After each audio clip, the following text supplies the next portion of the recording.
54분만 하겠습니다.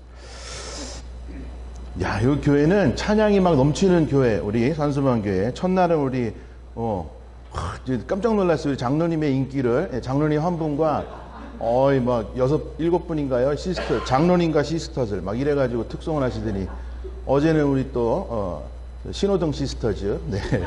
빨간불, 초록불, 파란불 또 이렇게 하시더니, 오늘은 또 이렇게 흑백 시스터즈, 네. 이제 블랙 앤 화이트로, 네, 아주 멋있는 찬양 또 감사드립니다. 예. 제가 올해 횟수로는 3년째 제가 산수만교에 와서 이렇게 집회를 하게 되는데, 이런 생각을 제가 해봤어요. 2018년도에 손흥민이 이제 월드컵에 처음 출전을 한 거예요. 22년에도 출전했어. 그 다음에 이제 26년, 2014년에 첫 출전, 18년, 22년, 내년에 이제 우리 동네 미국에서 월드컵이 있거든요. 거기도 이제 손흥민이 출전하면 월드컵 4회 출전. 야, 대단하잖아요. 예. 저는 산수만교회 3년 전에 왔고, 2년 전에 왔고, 올해 왔고, 내년에 또 오게 되면 4회 출전. 야, 제가 이제 손흥민하고 동급이다. 그냥 혼자 여기 앉아서 혼자, 네. 아무튼 저는 혼자 그런 은혜를 받았어요, 아침에. 그래서 은혜를 다 받았기 때문에 오늘 편한 마음으로 말씀을 전하도록 그렇게 하겠습니다. 여러분, 하나를 선택했다는 얘기는, 한 가지를 선택했다는 얘기는 하나 선택한 이외에 다른 것을 다 포기했다는 얘기죠. 이게 굉장히 영적으로 중요합니다. 하나를 선택했다는 얘기는 그거 선택한 이외의 모든 것들은 내가 돌아보지도 않겠다는 선택이에요. 그래서 여러분 선택한 거에 집중하지 않으면 그 인생을 허비하는 거라. 그게 짜장면집 갔을 때도 고민하잖아요. 짜장면이냐 짬뽕이냐. 우리 평생의 고민. 고민하다가 물론 짬짜면도 있고 그러지만 어쨌거나 내가 짬뽕을 선택하면요, 딴 사람들이 짜장면 먹고 이래도요, 그거 괜히 부러워하고 침 흘리고 이러면은 내가 지는 거야. 그냥 내가 선택한 짬뽕만 맛있게 먹으면 그럼 되는 거예요. 맞습니까? 오늘 수많은 교회들이 있고 수많은 목사들이 있고 예배하는 곳들이 있는데, 오늘 내가 이 산수만교회 예배당에 와가지고 은혜를 받겠다라고 결심하고 오신 것은 여러분들의 선택 맞습니까? 이거는 이 교회를 빼고 그 어떤 교회도 가지 않겠다라는 선택. 그 다음 또 하나는 오늘 이 시간은 예배하러 왔다라고 우리가 결심했으면 예배하는 것 이외에 그 다른 어떤 것도 내가 염두에 두지 않겠다라는 이런 우리 결심이죠. 그래서 우리 그런 마음으로 저도 여러분도 우리가 피차 이렇게 선택한 이 시간에 은혜 나눌 수 있는 귀한 시간 되기를 주의 이름으로 간절히 부탁드립니다. 우리는 예측 불가능한 은혜를 받고 사는 사람들이에요. 하나님의 은혜가, 하나님의 기적이 예측 가능하면, 하나님이 아니죠, 예측 가능하면. 제가 오늘 아침에 혼자 이렇게 커피랑 이런 거 이제 이렇게 차려놓고 먹으면서 그 생각을 했어요. 지난 며칠 동안 하나님께서 주신 은혜를 생각해 보는 거예요. 오늘 제가 무슨 말씀을 전할까, 그거를 보려고 준비를 하다가 이거 덮어놓고 안양에 와서 지금까지 하나님께서 어떤 은혜를 주셨을까? 내가 예상한 은혜일까? 예측 가능한 은혜일까? 아니면 내가 예상했던 만남일까? 예상한 만남들은 있죠. 우리 문 목사님 분명히 만나게 될 거고, 또 여기 오시는 분들 만나게 되겠지만, 제가 정말 이번에 우리 장로님하고 자꾸 이렇게 눈이 맞는데 이 사랑의 크기가 점점 더 커지는 거야, 우리 장로님하고. 맞습니까, 장로님?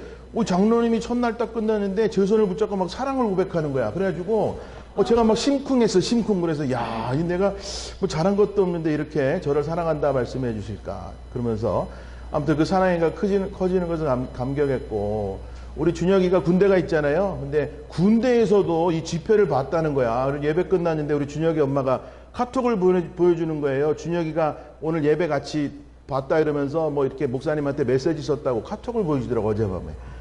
그리고 제가 또 이제 그 아이와도 사랑이 이렇게 커지고 하는 걸 보면서 상상이나 했겠냐고, 상상이나. 군대가 있는 준혁이 내년엔 만나겠지 싶었는데 그런 놀라운 은혜가 있단 말이에요. 여러분, 우리가 생각할 때, 흔히 생각할 때에 하나님 이렇게 하면 이렇게 하시겠지. 여러분 상상이 되잖아요. 그럼 그게 하나님이 하신 일이 아닐 수가 있다는. 하나님은 언제나 우리에게 새로운 것들로 우리가 상상하지 못하는 그런 은혜들을 주신단 말이에요. 이게 사실 성경의 원리죠. 하나님의 기적은 우리를 창조하실 때도 똑같은 존재로 창조한 적이 없다 그랬잖아요. 네? 유일한 나로 창조하셔서 오늘을 살게 하시는 그 하나님의 은혜가 기적도 마찬가지는 거죠. 여리고성도 한번 무너졌고, 네? 바다도 그래, 바다. 홍해바다는 어떻게 됐어요? 앞에 막혀 있으니까. 하나님 어떻게 해줬어요? 열어줬잖아. 열어줬어. 갈라줬어요. 네? 베드로는 어떻게 했어요? 풍랑이는 바다 위를 하나님께서 갈라줬나요? 아니, 그 물 위를 걷게 하신 거죠. 구약에 보면 또 벗개를 메고 이렇게 가는데 요단강이 딱 가로막힌 거예요. 건너가야 돼. 못 건너가는 거야. 물이 깊어서. 그때 하나님이 어떻게 하십니까? 물을 말라버리게 하는 거야. 야, 여러분에게 상상이 됩니까? 여러분이 뭐 이렇게 기도하면 하나님 이렇게 응답하시고, 여러분 그렇게 하실 필요가 없어요.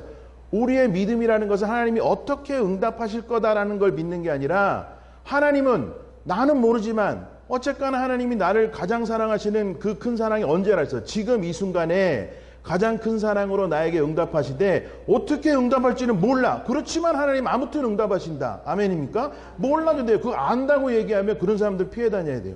이게 교회가요, 목사들이 제일 사기치는 사람들이 제일 많이 하는 말이 뭐가 들린다, 뭐가 보인다, 뭐 이런 얘기하는 거야. 탁 보면서 막. 그런 사람들 눈도 무서워. 막 자매님 뭐 막 이러면서 막 하나님이 오늘 뭐 이런 사람 피해 다녀야 돼. 모른다 그러는 게 정직한 거죠. 그러면서 기대하는 거야. 우리 기대. 하나님 또 어떻게 응답하실까 기대하는. 이게 멋있는 거예요. 제가 이번에 오면서 예상하지 못했던 그러한 은혜들을 경험하면서, 아, 내가 여기 뭘 하러 온 게 아니구나라는 생각을 했어요. 여기 뭘 하러 와서 내가 잘하는 게 목적이 아니라, 하나님이 내가 여기 와서 이 지금이라는 순간순간 속에서 나와 함께하는 것들, 나와 함께하는 사람들을 통해서 하나님이 얼마나 은혜를 주시려고 나를 여기 부르셨는가. 내 그걸 깨닫게 되는 거예요. 오늘 아침에 이제 그게 아는 사람들하고도 그런 관계가 되지만, 이렇게 밥을 먹으러 올라갔는데 그 어떤 손님 하나가 아내하고 뭐 요만한 애를 데리고 손님이 왔어요. 그리고 이제 그 호씨를 얘기하고 뭐 우리 밥을 먹는데, 그 이제 직원, 여자 어린 직원이 그 손님들한테 그렇게 얘기한 것 같아요. 뭐 얼마입니다. 이렇게 얼마를 내라고. 그랬더니 이 남자가 뭐 한 30대 초반쯤 됐는데 막 화를 버럭 내면서 그 주위에 있는 다 들을 만큼 우리 다 돈 내고 왔다고 막 이러면서 막 뭐라 하는 거예요. 그랬더니 이렇게 쳐다보더니, 아, 죄송합니다. 제가 착각했다 그러면서 다 집을 대셨으니까 앉으시라 그랬더니 계속 막 아침부터 화를 내면서 막 인상을 쓰고 똑바로 하라는 둥, 뭐 이따위로 하냐는 둥 막 이러는 거예요. 그래서 제가 이렇게 보면서, 야, 쟤하고 싸우면 이길 수 있을까? 자신이 없더라고. 그래가지고, 쟤랑 싸우는 거는 좀 아닌 것 같아. 그래가지고, 근데 이렇게 그 여자 직원의 얼굴을 이렇게 봤더니 너무 상심해가지고 있는 거예요. 그러면서 서비스 직종이니까 억지로 막 이렇게 웃어야 되고 하는 그, 이 마음이 너무 안 좋아서 제가 이제 이렇게 혼자 있는 시간이 탁 캐치가 되길래 갔어요. 밥 먹다 말고 가가지고, 나도 서비스 업종에 있는 사람인데, 에? 뭐 전 아는 사람 아시잖아요. 저 서비스 업종, 제가 식당에서 주방장 하니까 서비스 업종에 있는 사람인데, 우리도 저런 진상 손님들이 많이 온다. 그런데 뭐 약간의 실수지만 당신이 잘못이라고 볼 수 없는. 아무튼 내가 그렇게 하면서 좀 위로를 했어요. 그래서 이게 오늘 썬데이 기분 좋은 날인데 맘 상하지 않고 오늘 하루 잘 보냈으면 좋겠다라고 했더니 눈물이 글썽글썽하면서 감사합니다, 고맙습니다 막 이러는 거예요. 여러분, 내가 그 사람을 예수 믿으라고 그렇게 했을까요? 복음 전하려고? 아니잖아요. 아는 사람이라 그렇게 했겠냐는 거예요. 우리가 어제 그제 오늘까지 나누는 얘기의 핵심은 뭐냐면, 우리는 자꾸 뭘 해야 되는 거에 집중하고 해야 되는 거예요. 예? 그래가지고 뭐 보다 뭐 이렇게 가능성 있는 사람들 와서 복음을 전하고 이러면 교회 올 것 같고 예수 믿을 것 같고 막 그러면 전략을 짜가지고 막 이렇게 다니고 막. 여러분, 우리 이주민 돕는 것도 그렇잖아요. 어떤 교회들은 막 이렇게 하면 그 사람들이 오게 될 것이고, 뭐 이렇게 뭐 사람들이 많아지면 우리가 뭐 어디다가 선전도 할 수 있고 막 이런 게 아니라는 거야. 이런 게 하나님이 우리를 부르신 것은 예수 그리스도를 통해서 우리에게 보여주셨잖아요. 예수님은 뭘 계획하고 오셔가지고 한 건 하나밖에 없어. 뭐냐면 내가 사랑으로 여기에 왔다. 아멘입니까? 사랑으로 오신 거예요, 예수님은. 그래서 예수님은 어디를 가든지 뭘 하든지 그때의 예수님이 존재하는 그곳에서 엄청난 사랑의 사건들이 일어난 거예요. 맞아요? 그래서 결국 그 예수님이 발걸음이 어디까지 온 거예요? 우리에게까지 온 거죠. 그래서 그 사랑을 우리가 경험하죠. 여러분, 살아가면서 우리가 교회 가면 뭐 열심히 일하고, 오늘처럼 저와 같은 그런 시츄에이션을 만났을 때도 하나님이 우리에게 긍휼한 마음을 주시면 그 자매의 아픔이 보이는 거야. 야, 누군가 한 사람 가서 위로해주면 조금 나아질 텐데, 나였으면 좋겠다. 내가 이렇게 해가지고, 저는 사실 미국에서 목회하는 목사인데 하나님의 사랑을 가지고 자매님을 이렇게 하라는 게 아니에요. 그냥 가서 품어주면 돼. 예수를 믿든지 안 믿든지 상관없이. 네? 제가 아는 목사님 얘기를 작년에 한번 했나요? 그 시리아 엄마, 한국 아빠 뭐 이렇게 태어난 아이가 하나 있는데, 그 아이가 한국을 사랑해서 한국에 살겠다. 근데 부모님은 다 뭐 이렇게 돌아가시고 없어. 고아처럼. 그래가지고 한국에 군대를 가는데 얘가 한국말도 잘 못하고 이러는 거예요. 그러니까 이제 한국에 있는데 어떻게 하다가 미국에 있는 저 아는 목사님 부부가 그 아이를 알게 돼서 몇 년간을 소식을 주고받으면서 사랑을 나눴다는 거예요. 그렇게 하다가 어느 날 한국을 일주일 갔다 온다는 거야. 그 목사님 부부가. 한국 왜 갑니까? 했더니 걔 이름이 시혁인데, 시혁이라는 그 아이가 군대를 간다는 거예요. 군대를 가는데 훈련소 마치면 이렇게 막 뭐라 그래요. 저 하잖아요. 뭐 퇴소식 하는데 부모들이 막 통닭도 사오고 피자도 사오고 해가지고 막 하잖아. 근데 걔는 아무도 식구가 없다는 거야. 아무도. 그래가지고 거기에 통닭 싸들고 가서 걔 식구 해주려고 간다는 거야. 두 분이. 그래서 내가 이제 갔다 왔어요. 그분이 다녀오셨어요. 잘 다녀오셨냐 해서 엄마 가서 뭐 잘 하고 왔대 뭐. 그래가지고 그 아이 만난 지가 몇 년 됐냐 그랬더니 한 4년 정도 됐다는 거예요. 그 목사님 부부가. 그래서 제가 뭐라고 물어볼게요. 이제 목사님도 이렇게 선 계시니까 이제는 그 아이가 예수 믿습니까? 네, 이랬어요. 그랬더니 그 목사님이 저를 이렇게 물끄러미 이렇게 보시면서 목사님 저는 그 아이 예수 믿으라고 섬기는 거 아닙니다. 이렇게 얘기하는 거예요. 그거 제가 약간이 아니라 굉장히 센 충격을 받았어요. 그러면서 거듭 하시는 얘기가 하나님이 저에게 마음 줘서 그 아이를 품어라. 그냥 네가 할 수 있는 대로 사랑해라라는 그 마음을 주셔가지고 내가 할 수 있는 대로 그 아이를 사랑하겠다. 그렇게 결심하고 오늘날까지 산다는 거예요. 예? 예수 믿으라고 강의한 적도 없고 교회 나가라고 한 적도 없고 그 아이가 지금 뭘 믿는지 사실 잘 모르겠고 아무튼 뭐 그렇게 한다는 거예요. 그래서 이 사랑의 관계가 그냥 자기는 줄 수 있는 거 주면서 가겠다. 야, 제가 이게 사랑이에요. 이게 사랑이구나. 우리는 그런 환경이 있으면 뭐래. 만날 때마다 시여가 네가 오늘 죽으면 천국 갈 수 있냐 생각해봐라. 뭐 사형 얘기하면서 십자가가 뭐 이런. 그래서 될 수도 있지만 그거보다 더 중요한 것은 어떤 우리가 억지로만 해야 되는 게 아니라 우리의 사랑을 보여주는 거야. 사랑을 보여주는 거야. 사랑을. 맞아요? 사랑을 보여주는 거야. 그래서 우리 주위가 천국이 되는 거. 그게 사실은 우리가 가장 행복할 수 있는 일이다. 우리가 어제까지 이제 그 얘기했죠. 그 얘기했어요.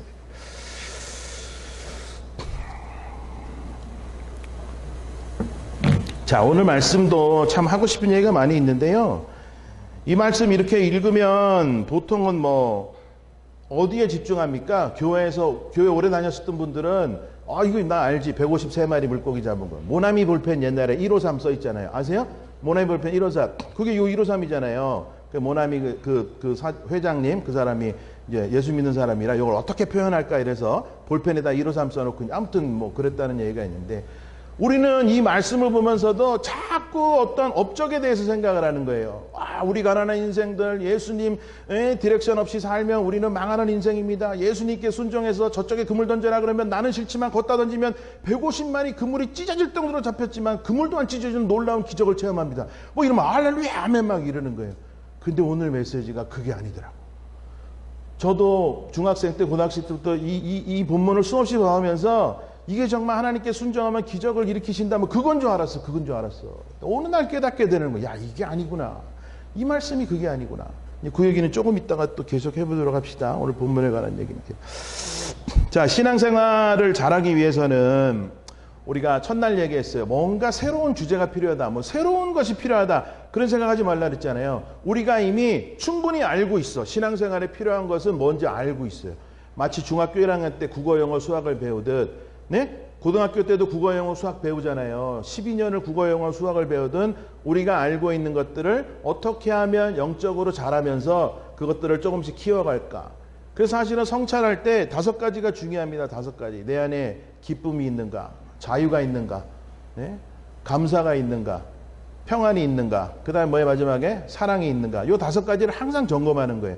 그러니까 영적 성장이라는 건 성찰이라 그랬잖아. 나를 마주하고 나를 보는 건데 내 안에 이 5가지가 줄어들고 있지는 않은 게 항상 점검하는 거예요. 그래서 점점 커지게 가는 거예요. 네? 평안과 자유와 감사와 또 뭐라 그랬어요 제가? 사랑과 기쁨. 이 5가지를 물론 더 많겠지만 저는 그렇게 한다는 거예요. 매일매일 돌아보면서 이 안에 내 5가지가 점점 잘 자라고 있는가. 이걸 살펴보면서 가는 거예요. 뭘 하는 게 중요한 게 아니라 내 내면에 있는 나의 됨이 하나님의 형상대로 창조된 나의 됨이 나의 됨이 그렇게 잘 이렇게 스트레치 되면서 성장하면서 가고 있는가를 점검하면서 살다 보면 그런 내가 하는 모든 일들이 하나님께서 기뻐하실 만한 인정하실 만한 일이 된다는 거예요. 네? 우리가 무슨 일을 하면 하나님이 인정하신다는 게 아니라 나의 됨이 준비가 되면 내가 하는 모든 일들이 하나님이 넌 참 선한 일을 하면서 사는구나라고 인정하시는 일이 된다. 이게 디렉션이 잘못되면 굉장히 우리 삶에 고난을 겪게 된다는 거예요. 그래서 나의 됨을 먼저 돌아봐야 된다. 그 얘기를 우리가 계속해서 나눴습니다. 그래서 영적 성장은 나선형과 같다. 스프링처럼 똑같은 데를 이렇게 터치하면서 가지만 횟수가 지나면서 점점 우리가 올라가는 거예요. 성장하는 거예요. 이게 영적 성장. 영적 성장에 대해서 목표는 예수님처럼 되는 것이다. 예수님처럼 사는 것이다. 네, 이렇게 얘기했죠. 영적으로 이렇게 자라는데 뭐랄까 어떤 구간에 진입하게 돼요. 제가 미국에 97년도에 갔는데 미국 가서 이제 영어를 하잖아요. 근데 뭐 제가 사실 뭐 이런 말씀 그렇지만 학교 다닐 때 공부 빼고 다 잘했어요. 공부 빼고. 그러니까 이제 영어도 잘 못했을 거 아니에요. 투스데이인가 화요일인지 떨스데이가 화요일인지 이거 헷갈리면서 비행기에서 이제 막 이러고 갔단 말이에요. 대학을 졸업했는데도. 예? 진짜 그랬어요, 이제. 그랬는데 영어가 이제 공부를 해야 되니까 영어를 배워야 되잖아요. 토플도 봐야 되고 하는데 영어가요 이렇게 조금씩 느는 것 같다가 안 느는 것 같다 막 이래요. 근데 어느 날 제가 자고 일어났더니 이거 미국에 살아본 사람들은 다 경험합니다. 어느 순간에 이렇게 확 늘어요. 확 점프하는 거야. 그래가지고 또 정체기를 겪다가 어느 순간이 되면은 영어가 갑자기 확 늘어요. 이렇게 한 두세 번을 이렇게 느는 순간들이 있었는데 제가 영적 성장을 이렇게 추구하면서 살아보니까 어떤 순간에 이렇게 확 점프하는 순간들이 온다는 거죠. 확 점프하는 순간. 그래서 바라기는 저는 오늘 우리가 모인 이 예배, 말씀 나누는 시간이 여러분들이 영적 성장에서 한 단계 이렇게 확 점프하는 그런 순간이 되었으면 좋겠다. 그런 복이 저와 여러분에게 있기를 정말 간절히 부탁드립니다. 그래서 이 존 속에 딱 들어가면 ZON이, 그러니까 어떤 지역, 존이라 그러잖아요. 어떤 영적 수준에 딱 들어가면 뭐가 느껴지냐 하면 모든 것에서 자유해지는 것을 경험합니다. 모든 것에서 자유해지는 것. 그러니까 영적 성장하면 우리 요한복음 8장 30 몇 절이죠. 예? 진리를 알지니 진리가 너희를 자유케 하리라 라는 이 자유가 깨달아지는 거예요. 이 자유가. 옛날에 나를 찌르고 바도하고 내가 막 그것 때문에 괴로웠는데 영적으로 자라고 나면 똑같은 일이 나한테 왔는데 그게 바도가 안 된다니까요. 그게 내가 괴롭지가 않아. 그 일을 보면서. 그러면서 우리가 굉장한 자유함을 누리게 되는 것을 경험하게 됩니다. 자유함. 네. 작년에 제가 한번 그 예화를 드린 것 같아요. 독수리가 있고 독수리. 감히 독수리한테 덤비는 새가 없잖아요. 병아리랑 독수리랑 게임이 됩니까? 싸우면? 안 되잖아. 근데 독수리를 괴롭히는 유일한 새가 있으니 이름하여 뭐라 했어? 까마귀. 이 까마귀가 독수리를 괴롭히는데 독수리가 이렇게 날아가면 까마귀가 어느새 독수리 딱 뒤에 와가지고 목에 붙는다는 거예요. 목 뒤에. 독수리가 뭐 할 수가 없어. 발톱도 안다고 부리도 안다고 이러니까 이게 막 힘든 거야. 귀찮아. 까마귀가 막 괴롭힌대 독수리를. 실제 제가 영어로도 구글도 찾아보고 했더니 실제 그렇다는 거예요. 까마귀가. 이유는 모르지만 독수리를 괴롭힌다는 거예요. 그럼 독수리가 어떻게 할까요? 독수리가 그거를 해결하기 위해서 막 몸을 털고 막 다른 독수리를 불러서 쪼개 하고 이럴 수도 있지만 독수리 어떻게 하는지 아세요? 독수리 하늘로 이렇게 착 나르다가 까마귀가 괴롭히는 순간부터 어떻게 올라가 쫙 올라가는 거야. 이제 독수리는 1km, 2km 올라가도 숨을 쉴 수 있어. 까마귀는 1km만 올라가면 숨을 못 쉬어. 그러니까 이거 1km 요건 내가 정확하게 모르겠지만 아무튼 어느 시점까지 올라가면 까마귀는 숨을 못 쉬어. 그럼 숨 쉴 때까지는 독수리를 괴롭혀요. 근데 어느 시점을 딱 넘어가면 독수리는 여유 있게 숨을 쉬는데 까마귀는 어떻게 돼요? 나가 떨어지는 거야. 기절하는 거지, 기절. 그럼 어떻게 돼? 독수리가 샥 와가지고 까마귀 잡아먹는 거야.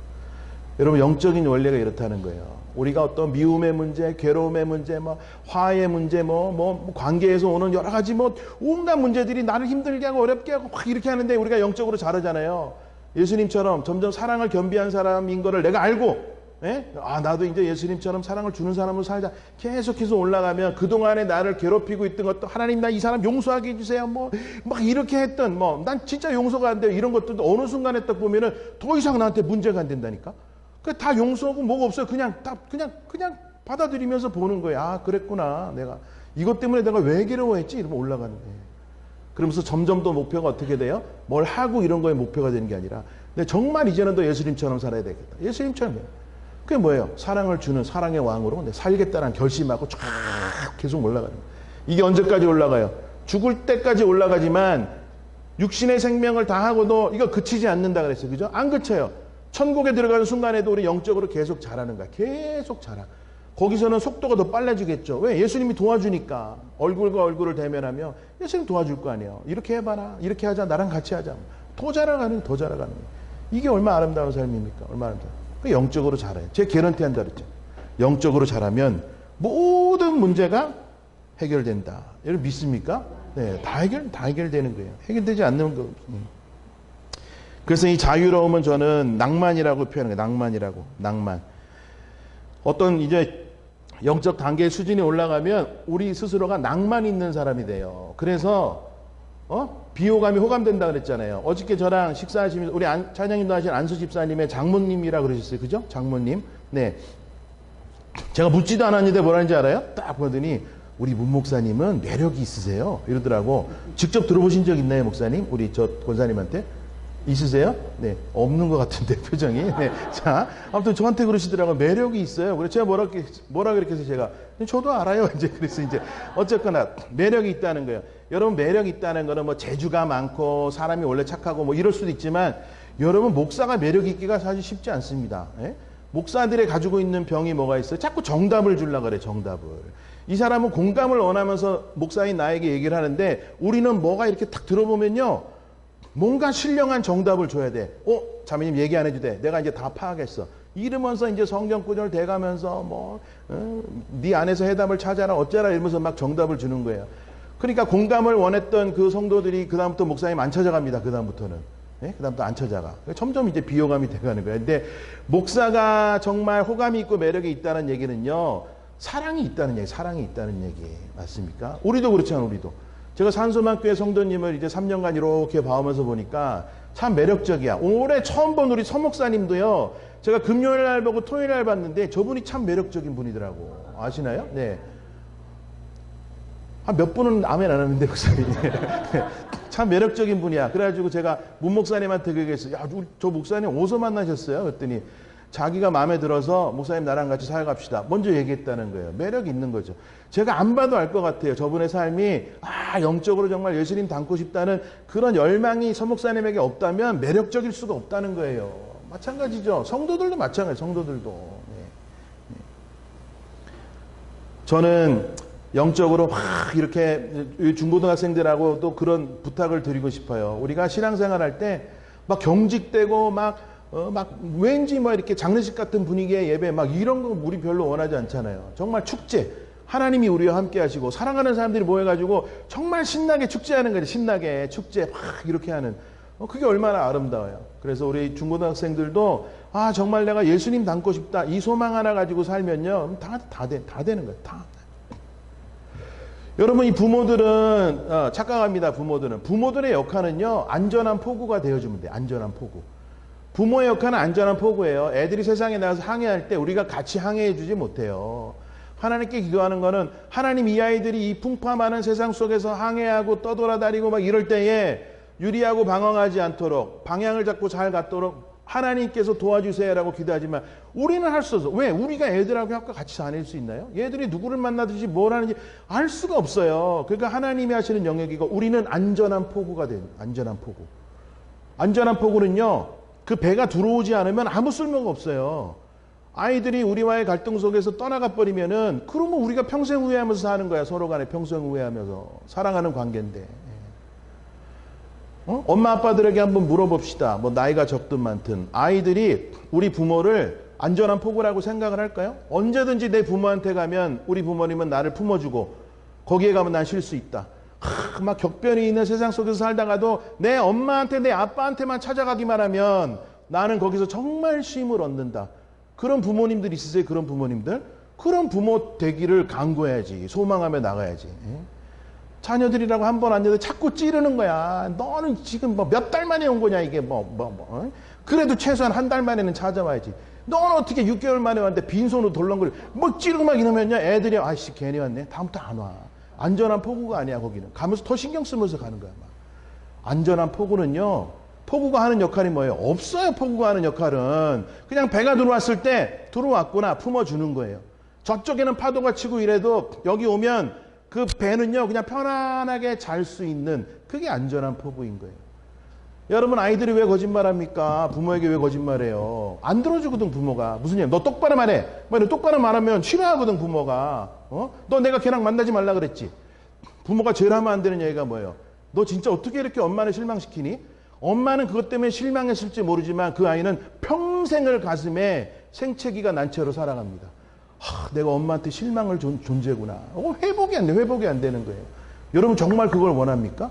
아이들이 실망시키지 않는 아이여야 내가 그 아이를 사랑할 수 있냐? 아니잖아. 안전한 포구는요. 아이에게 아무것도 요구하지 않는 거야. 그냥 하나님의 사랑이 우리에 대해 그러듯이 모든 기대치를 다 빼고 아이를 바라봐야죠. 모든 기대치를 다 빼고 그 기대치의 자리에 뭐만 채우는 거예요? 사랑만 채우는 거예요. 사랑만. 그리하여 그 삶의 모습을 온전하게 보인 분이 있으니 누구예요? 예수 그리스도. 예수님은 우리에게 어떤 기대치도 가지고 있지 않아요. 예? 우리의 가능성도 보지 않습니다. 예수님은 오로지 의지적인 사랑의 결정만 가지고 그 안에 온통 사랑으로만 채우시고 저와 여러분을 대하시는 사랑의 화신이시다. 아멘입니까? 예수님 닮아가는 게 우리도 그러자는 거예요. 애들이 무슨 실망시키고 안 시키고 그런 게 어디 있어요. 아이들의 존재가 얼마나 존귀한 존재입니까?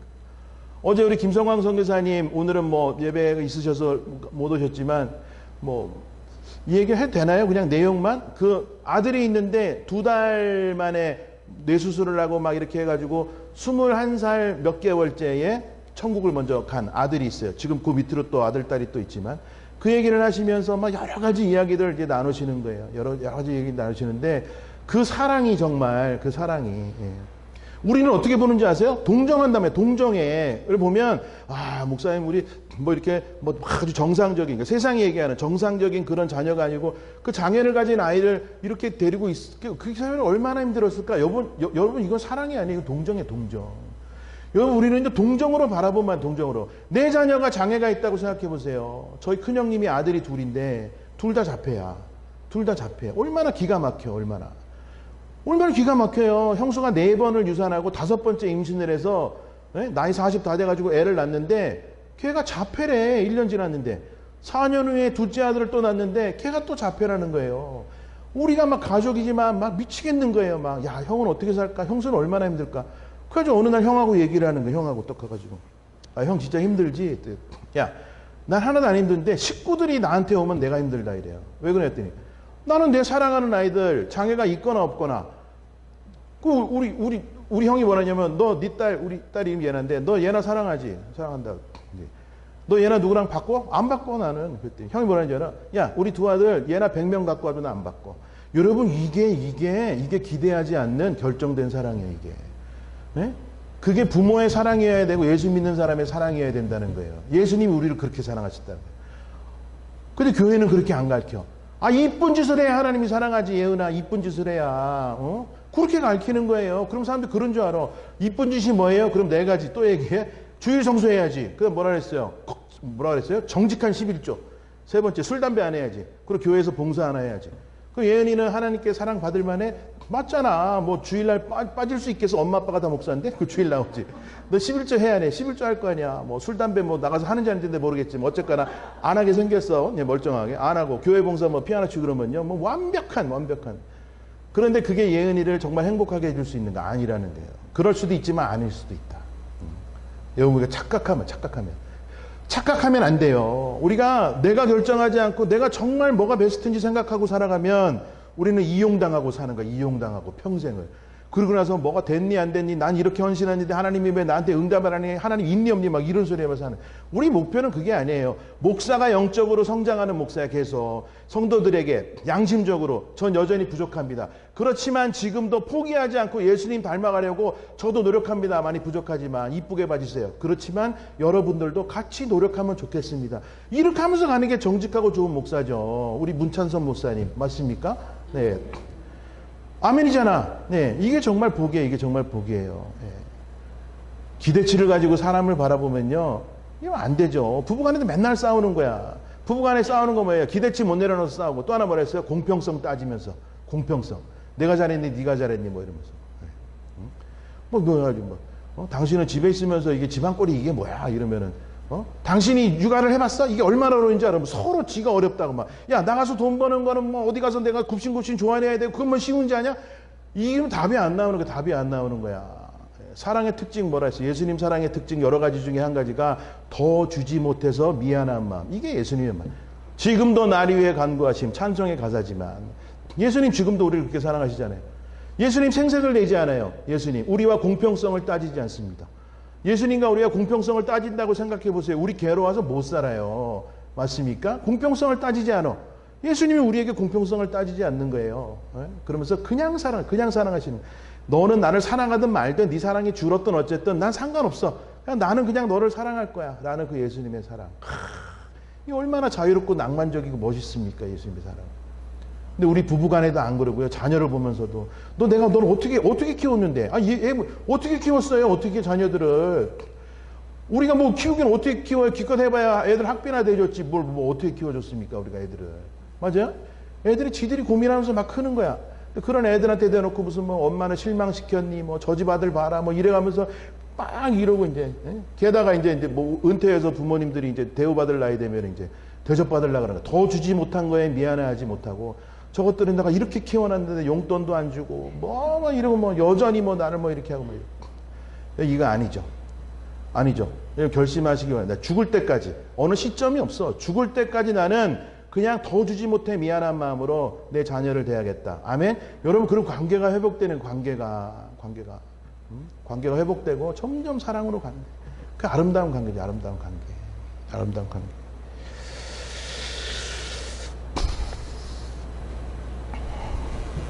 오늘 본문 한번 좀 같이 얘기해 볼까요? 오늘 본문. 네. 이제 한 20분 정도 남았는데 오늘 본문 보면요. 저는 오늘 제목이 뭐냐면 제목이 뭐죠? 나의 발걸음 어디로 향하고 있는가? 나의 발걸음 어디로 향하고 있는가? 저는 예수님을 보면서 예수님 닮고 싶다. 예수님의 진짜 모든 것을 닮고 싶어요. 모든 것을. 예수님의 모든 것을 닮고 싶은데 예수님은 정말 낭만이 있으신 분이에요. 낭만. 예수님의 이 낭만은요. 정말 말로 다 표현 못해. 우리가 이 본문을 보면서 여전히 우리가 보면서 그래 예수님의 말씀에 순종하면 뭐 기적이 일어나고 뭐 이런 차원에서 예수님을 바라보시려면 뭐 그렇게 바라보세요. 뭐 제가 뭐 어떻게 할 수가 없는 부분인데 저는 오늘 본문의 예수님을 보면서 정말 기가 막힌 사랑의 긍휼에 풍성하시며 낭만이 있는 예수님의 어떤 그 모습이 보이는 거예요. 예수님의 모습이. 이 장면이 어떤 장면입니까? 예수님이 이제 세 번째 제자들에게 나타나신 그런 장면이죠. 부활 후에. 네? 부활 후에. 그래가지고 이제 베드로를 찾아가는 장면이죠. 예수님 베드로를 찾아가요. 첫날 둘이 같이 얘기했지만 베드로를 착 찾아가시는 거예요. 예수님이 공평성을 따지고 막 이랬다 그러면 베드로에 대한 기대치를 가지고 베드로를 바라봤다 그러면요. 오늘 이런 장면은 일어나지 않습니다. 맞아요? 예수님이 뭐 내가 이제 승천하고 뭐 그 40일 기간 동안 너희들에게 뭐 가르치고 뭐 할 거 뭐 중요한 것들이 있는데 그래도 한 가지는 짚고 넘어가야 되겠다. 베드로 너는 말이야. 내 수제자라고 내가 그렇게 아끼고 믿어주고 그랬는데 어떻게 감히 네가 다 굴기 전에 3번이나 나를 배신하고 네가 진짜 그러고도 인간이냐. 예수님이 우리 같으면 그런 마음을 가졌을 거 아니에요. 예? 그러면 사람 시켜서 베드로 잡아왔겠죠. 누구 제자들 여러 명 풀어가지고 야 베드로 어디 있는지 빨리 가 알아봐. 그걸 잡아다가 내 앞에 무릎 꿇려. 그러고서 얘기했겠지. 예.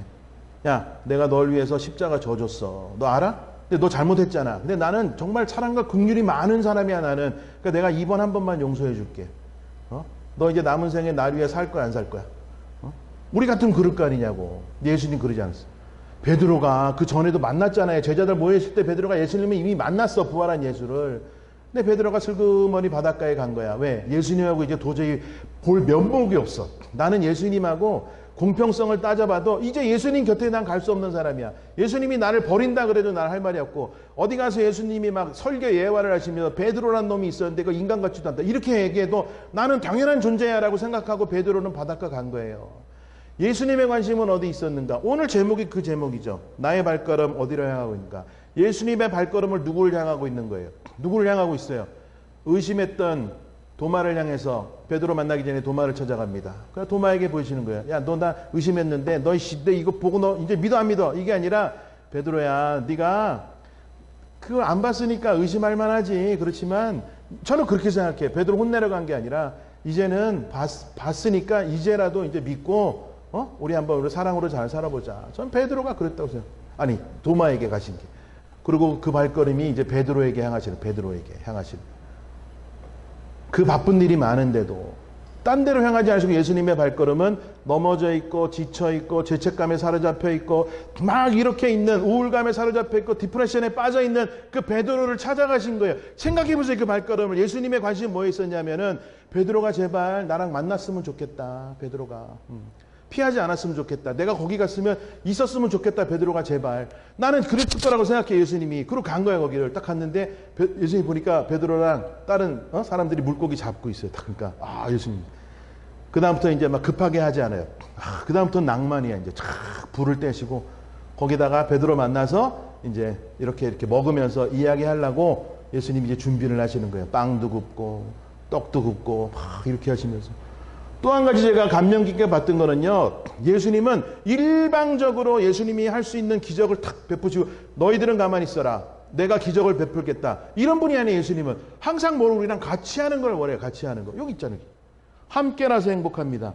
여러분 제가 여기 앉아서요. 오늘 굉장히 은혜 받았어요. 찬양에도 은혜 받았지만 함께라서 행복합니다. 함께가 아니면요. 돕고 다니는 행복하지 않아요. 혼자 사는 거는 절대 행복하지 않습니다. 함께라서 함께라서. 예수님이 항상 뭘 같이 하시는 거예요. 기적 일으킬 때 그래? 야 5천 명이 지금 굶어? 야 그럼 니들 다 앉아있어. 내가 해결할게 한 방에. 이래가지고서는 그냥 하나님 확 떠 하늘에서 막 물고기 뭐 이게 후루룩 떨어지고 이렇게 할 수도 있잖아. 맞아 예수님 할 수 있잖아요 그렇게. 야, 아니야 어떤 애가 도시락 싸왔대. 제자들이 모아왔어. 그래? 뭐 그거 갖다가 우리 같이 한번 해보자. 축사하시고. 그럼 예수님이 직접 털지도 않았어요. 제자들이 야 니들이 갖다가 좀 털어봐. 제자들 탁 통해가지고.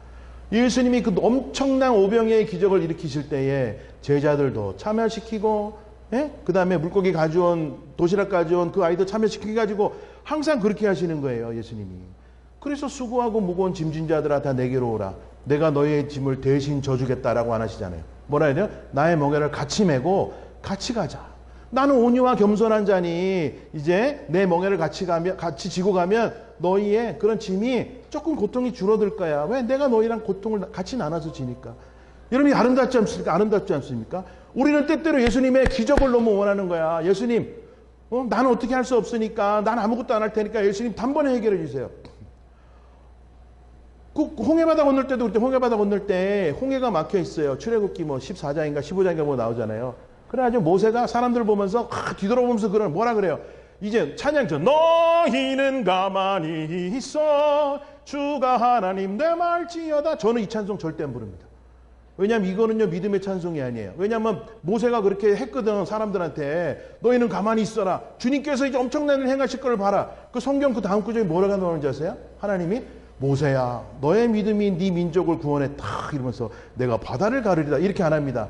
하나님 뭐라고 모세에게 얘기합니까? 야 너 왜 헛소리하고 그러고 있지 마. 너 왜 나한테 그러고 있냐? 빨리 돌아서서 네 지팡이로 할 수 있는 거 해. 그래가지고 모세가 하나님 앞에 된통을 나고 지팡이로 땅 떼니까 바다 갈라지잖아요. 하나님 모세와 함께 그 기적을 일으키시 그 기적을. 아멘. 여러분 하나님이 전지전능하고 무소부재하고 뭐 엄청난 하나님이시면 하나님은 그거를 너희들은 아무것도 못하는 존재야. 응? 벌레만도 못하는 존재들. 야 니들이 뭘 할 수 있는 게 뭐가 있어? 니들은 가만히 있어 가만히. 내가 다 해줄게. 여러분 그런 하나님을 원하십니까? 아니야. 하나님 그런 하나님이 아니야. 고난 중에 고통 중에 설령 그 고통과 고난이 아직도 여전히 해결되지 않고 있다 할지라도 우리가 감사하는 것은 버려두지 아니하시고 맞습니까? 하나님이 가장 큰 사랑으로 나에게 함께 하시면서 나와 함께 하신다는 거죠. 어제 그 김성광 선교사님이 그 얘기를 하셨어요. 그 장애를 가진 아이를 왜 나에게 21년을 살게 하셨을까 그러면서 눈물을 흘리시면서 그 얘기를 하는 거예요. 어제 무목사님하고 저하고 많이 울었어요. 거기서 얘기하시면서 우리가 누구 선물을 주면 선물 주는 사람은 이 사람한테 맞겠다고 준다는 거예요. 근데 받은 사람이 왜 나한테 이런 걸 주지? 뭐 이렇게 하는 거는 그거는 올바른 감사하는 마음이 아니다라는 그 생각을 자기가 했다는 거예요. 어느 날부터 하나님이 내가 감당할 만하니까 나에게 필요하니까 이런 자녀를 내게 주셨구나. 그 천국 간 아이 이름이 디모데인데 그 아이를 주셨구나. 나는 그 마음이 든 다음부터는 하나님에 대한 원망 이런 거 하나도 없이 그 아이와 행복하게 21년을 같이 살았다라고 얘기를 합니다. 우리의 고난을 여러분들이 참 그렇게 바라보면 어떨까? 하나님이 필요하시면 해결해 주시겠죠. 그렇지만 여전히 나에게 고난이 남아있지만 하나님이 나와 함께 하시고 아멘? 예수님 함께 하시고 성령님 함께 하실 뿐만 아니라 사랑의 동지가 되기로 결심한 우리 커뮤니티 공동체 사람들이 사랑으로 함께 한다라는 이것으로 인해서 우리가 넉넉히 살아갈 힘을 얻게 된다. 이게 아름다운 거죠. 아름다운 거. 아름다운 거. 예수님이 가만 보면요. 가나운인 잔치에서 기적 일으키실 때도 그랬어요. 예? 그래서 뭐 물을 포도주로 딱 바꾸시는데 그것도 이제 종들하고 같이 인벌브에서 하잖아요. 종들에게 야 니네 저 항아리 갖다가 물 채워. 이래가지고 예수님이 가만히 있으면서 이제 저쪽에 이제 한번 가봐라. 포도주로 변해 있다. 이게 아니라 다 동참시키면서 다 기적을 일으켰었잖아요. 물이 포도주로 바뀌었어. 그런 다음에 예수님이 뭐라 그래요? 우리 같으면 뭐라 그래요?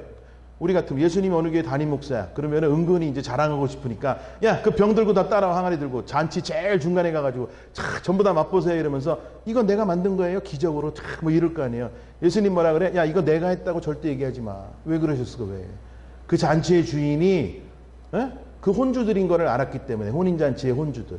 그러니까 예수님께서 그 영광과 그들의 그거를 빼앗고 싶지 않았다는.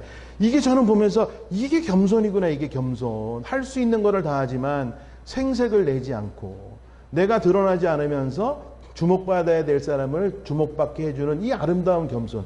그러면서 또 모든 사람들을 동참시키는 함께하는 그 은혜. 아, 그 예수님의 그 놀라운 행적이 저에게 감동을 줍니다. 감동을. 이게 예수님 스타일, 예수님의 저는 낭만이라고 저는 생각합니다. 낭만이라고. 예.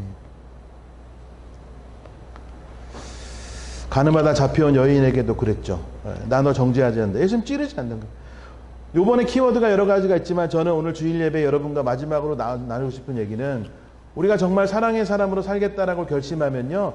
그러면 결심만 하고 그치면 안 되잖아요. 그래서 정말 우리가 오늘부터 이어지는 삶에서 저는 찌르지 않았으면 좋겠어요. 찌르지 않았으면. 부모가 자녀를 찌르지 않고 네? 자녀도 부모를 찌를 때가 있죠. 부부 서로 간에도 찌르지 않도록. 내가 그럴 줄 알았어. 너 하는 옛날 맨날 그러더니 또 그러네. 찌르지 않도록. 실수를 또 했다 할지라도 아 여보 괜찮아. 나는 믿어. 그리고 당신이 할 수 없는 거면 내가 할 수 있으면 내가 할게. 여러분 이게 아름다워요. 찌르지 않는 거. 찌르지 않는 거. 응? 그게 성경의 가르침이다. 저는 그렇게 믿습니다. 자녀들에 대해서도 정말 그리 할 수 있었으면 좋겠어요. 자녀들. 난 진짜 너에게 실망이야. 그런 얘기 한 번이라도 한 부모가 있다면요. 오늘 그 자녀들 앞에 가서 무릎을 꿇으시기를 제가 주의 이름으로 간절히 부탁드립니다. 무릎 꿇어야 돼 진짜. 무릎 꿇어야 돼. 그래도 그 아이들의 상처가 있어질까 말까. 무릎 꿇어야 돼. 사랑하는 딸아, 사랑하는 예은아, 네가 정말 비교 불가한 하나님이 그런 비교 불가한 존재로 너를 만들었는데 그 정말 내가 내 능력으로는 내 힘으로는 돈 주고도 살 수 없는 이 엄청난 존귀한 존재를 하나님이 나에게 선물로 주셨는데 감히 나 따위가 아빠라는 이름으로 엄마라는 이름으로 너에게 기대치를 가지고 뭐 이래라 저래라 했던 이 아빠를 이 엄마를 정말 용서해 주지 않겠니? 예. 여러분 그게 사랑이죠. 그게 사랑입니다. 그래서 기대하지 않는 거예요. 기대하지 않고 의지적인 결정된 내 사랑의 결정만 가지고 내 자녀를 내 부모를 대하는 이 아름다운 거. 예. 오늘 말씀에 요한복음 4장 말씀이 있어요. 요한복음 4장. 그 사마리아 여인 만나는 장면이죠. 예수님이. 사마리아 이방 여자가 유대인 남자를 만나는 거 있을 수 없는 일이고 그 여자는 또 뭐 지은 죄가 많잖아요. 결혼도 안 했는데 뭐 남편이 뭐 남자가 너다섯 명 뭐 이렇게 있으면서 그러니까 뭐 이제 물들어 이제 조용한 시간에 탁 우물가에 왔는데 이거 제자들이 딴 데 간 사이 예수님 먼저 거기 딱 남은 거야. 그 여자의 마음이 어떻을까? 저는 그 우물가에 있는 여인이 베드로와 비슷한 마음이었지 않았을까 그런 생각합니다. 그래가지고 누가 얘기하는 것도 막 조심스럽고 자기가 자기 죄를 알아. 게다가 유대인 남자가 무슨 얘기할까봐 막 너무 무서운 거야 이제. 그럴 딱 있을 때 예수님께서 우리 같으면 뭐라 그래요? 다 아시는 예수님께서 창세기 3장 9절 어제 말씀 나눴죠. 아담아 내가 어디 있느냐. 예수님 알지만 물어봤잖아요. 찌르지 않는 거예요. 나 너 거기 숨은 거 안다. 기어 나와라. 이렇게 하지 않고 아담아 너 어디. 예수님은 우리에게 대화하시면서 찌르지 않고 사랑으로 다가오시면서 우리도 정직하게 하나님 앞에 정직함을 보이기를 원하시는 거예요. 맞습니까? 그래서 요한복음 4장에 그 여인에게 예수님이 뭐라고 얘기하십니까? 너는 날 모르지만 나는 널 안단다. 이러면서 이 죄 많은 여인아 내가 사랑과 긍휼로 오늘 너를 품어줄 테니 이제 너가 은혜를 받을 것이다. 이렇게 얘기 안 합니다. 예수님이 그 여자가 혹시라도 무서워할까봐 상처받을까봐 뭐 정죄함을 가질까봐 뭐라고 얘기해 예수님이 첫 마디가 나 물 좀 주시겠어요? 예수님 나 물 좀. 여러분 이게 낭만 아닙니까? 저는 이런 거 읽으면요 저만 그런가요? 막 닭살이 쫙 돋아요. 야, 난 예수님 닮아간다고 하면서 난 아직 멀었다. 나는 낭만적인 예수님처럼 되려면 아직 멀었다. 예수님 혹시라도 상처받을까봐 혹시라도 두려워할까봐 나 물 좀 주시겠어요? 이렇게 얘기해가지고 그 본문을 보면서도 목사들은요, 기가 막혀요. 뭐, 신령과 진정으로 예배하는, 뭐, 예배가 회복돼야 됩니다. 막 이러면서 그 텍스트를 가지고 예수님의 사랑을 보지 못하고, 막 예배를 얘기하면서, 뭐, 정구 달고 악기 사고 막 이래가지고, 저는 여기 요 키보드 3년째 예은이가 치면 딱딱딱딱 들려오는 소리가요, 너무 정겹게 들려. 그리고 오히려 이거를 새 걸로 안 바꾸고 옛날 거를 그냥 계속 쓰시는, 그게 저는 오히려 더 이렇게 정감 있고 좋아. 아, 내가 이거 확실히 아는 데를 왔구나. 예. 어제 예은이한테 물어봤어요. 요거 피아노 소리도 나 이랬더니 예은이가 딱 보면서, 근데요, 피아노 소리로 하면요, 가끔 이상한 소리가 나요. 이래가지고 내가, 알았어, 그런데 이거 안 칠게. 그러고 이거 쳤는데, 여러분, 이거 좋은 악기 갖다 놨다고 하나님이 더 영광 받으십니까? 그래, 안 그래? 아니잖아. 아니잖아. 우리가 뭐 더 큰 교회, 뭐 시원한 교회, 사람 많은 데 가면 하나님 더 영광 받으시냐? 문 목사님보다 더 유명하고 훌륭한 목사들이 와가지고 이 교회 목회해야 하나님이 더 영광 받으시냐? 아니잖아요, 여러분. 하나님은 그런 걸로 영광 받으시는 분이 아니다. 예. 마무리를 하겠습니다. 마무리를. 자, 오늘 말씀을 보면 예수님의 발걸음은 어디로 향해 갔는가? 이게 핵심이에요. 예수님 발걸음은 연약하고 넘어지고 쓰러지고 막 이런 데 간 게 아니야, 예수님은 사실. 제가 여러분 오늘 말씀의 반전은요, 우리가 이 얘기를 하면서 여러분 우리도 주위를 돌아봅시다. 먹고 살만한 사람들, 뭐 잘 사는 사람들, 근심이 없어버린 사람들, 이 사람들은 일단 제쳐놓고 가장 위급한 사람, 어려운 사람, 힘든 사람, 넘어진 사람, 병든 사람, 아픈 사람, 외로운 사람 찾아갑시다. 제가 그 얘기를 하는 게 아니에요. 1년 전 같으면 제가 그 설교를 했을 거예요, 그렇게. 근데 지난 1년간 내가 이렇게 생각하면서 예수님에게는 프라이어리티가 없어요. 예수님에게는 뭐가 더 중요하고 뭐가 덜 중요하고 없어요. 예수님에게 뭐가 중요한지 아세요? 지금이라는 그 순간만 중요하셨던 거예요. 예수님이 그 순간, 예수님이 지금 어디에 있든지, 예수님이 계신 그곳에서 예수님을 만나는 사람들, 예수님과 함께하는 사람들에게 예수님, 나는 그들을 무조건 살리겠다, 난 그들에게 무조건 사랑을 주겠다라는 결심을 가지고 예수님이 계시는 그곳에서, 그 현장에서 만나는 사람들에게 예수님은 사랑을 주신 분이에요. 아멘입니까? 우리도 그랬으면 좋겠어요. 저도 새롭게 결심합니다. 새롭게. 제가 만약에 요번에 안양에 목금토일 4일 동안에는 안양 산소만 교회에 내가 은혜를 끼치러 왔으니까 이제 목사님한테, 목사님 저를 건들지 마십시오. 저 이제 막 신경 쓰고 이러면 이거 설교에 은혜가 안 됩니다. 막 이러고, 그런 마음이었으면 아침에 식당 올라갔을 때 그 어린 그 직원이 그런 걸 당할 때도 국률한 마음이 안 들었겠죠. 걔네는 그러거나 말거나. 난 어떤 마음이에요? 나 가가지고 설교 잘해야 돼, 오늘. 그게 선한 사마리아인의 얘기잖아요. 선한 사마리아인 얘기. 앞서간 두 사람이 뭐라 그랬어? 쭉 가면서, 나 저기 예루살렘에 나 예배 준비하러 가야 된다고 가고 막. 그거 갓버리잖아요. 그래, 갓버리. 우리 그런 사람 되면 안 되잖아요. 자, 오늘 말씀을 보면요, 이렇게 한번 읽어볼게요. 제가 그냥 여러분들이 한번 상상을 한번 해보세요. 상상을. 그냥 상상 한번 해봅시다. 이런 장면이야. 내가 베드로야, 내가 베드로. 여러분들이 다 베드로예요, 지금. 그리고 한번 그 입장이 돼보자고. 그래서 내가 예수님께 너무 잘못한 것도 많고, 맨날 약속하고 지키지 않은 것도 많고, 우리는요, 목사님들이 자꾸 교회에서 sin management, sin management, 한국말로 제가 번역이 잘 안 되는데, sin management로 성도들을 이렇게 올가매는 거예요. 그러면서 우리에게 죄책감을 자꾸 줍니다. 죄책감을. 여러분들, 우리는 할 수 없는 죄인이고 한 주간 동안 죄를 짓고 살았는데 예수의 보혈로 깨끗해지면 사람들이 또 주일 아멘 아멘 이러고, 한 주일간 또 살다가 다음 주에 오면은 또 뭐라 그래요? 한 주일 동안 죄악 가운데 살았던 우리를 용서해 주시고 또 이러잖아요.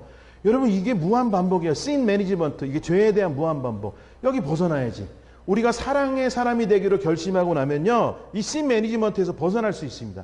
그러면 예수님 앞에 와가지고 하나님 앞에 와서 기도하는 내용이 달라진다니까요. 하나님, 내가 한 주간 동안 더 죄 짓고, 이게 아니에요. 하나님, 내가 비록 실수하고 죄 짓고 이렇게도 산 것이 있지만, 그렇지만 제 마음의 중심은 정말 예수님 닮기 위해서, 내가 정말 사랑 입은 자답게 살기 위해서 진짜 몸부림쳤어요. 예수님, 오늘 힘을 주지 않으면 내가 또 다음 주간에 살아갈 힘이 없어요.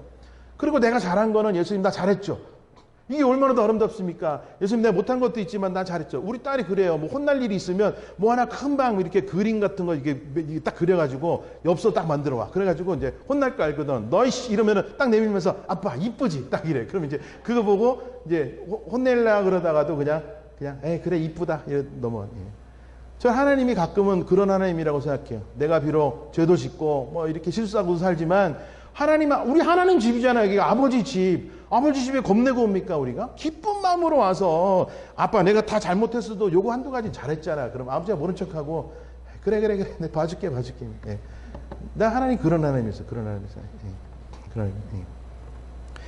그래서 우리가 넘어지고 실수하고 막 아버지를 보기 두려워하는 그런 베드로의 마음이라고 생각해 보세요. 그런데 우리 아버지가 지금 어떻게 하고 오신 거예요? 어떻게 하고? 제가 읽어볼게요. 제자들이 호숫가에 다 땅에 내리니 숯불이 피워져 있는 것이 보였습니다.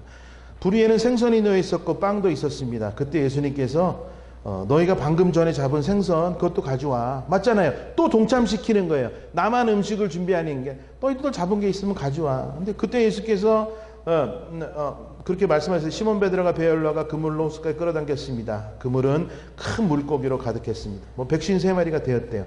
고기가 그렇게 많아지는데도 그물은 찢어지지 않았대요. 12절 예수님께서 그들에게 와서 아침 식사를 하자라고 말씀하셨지만 제자들은 그분이 주님이 알았기 때문에 감히 당신은 누구신가라고 묻는 사람이 없었습니다.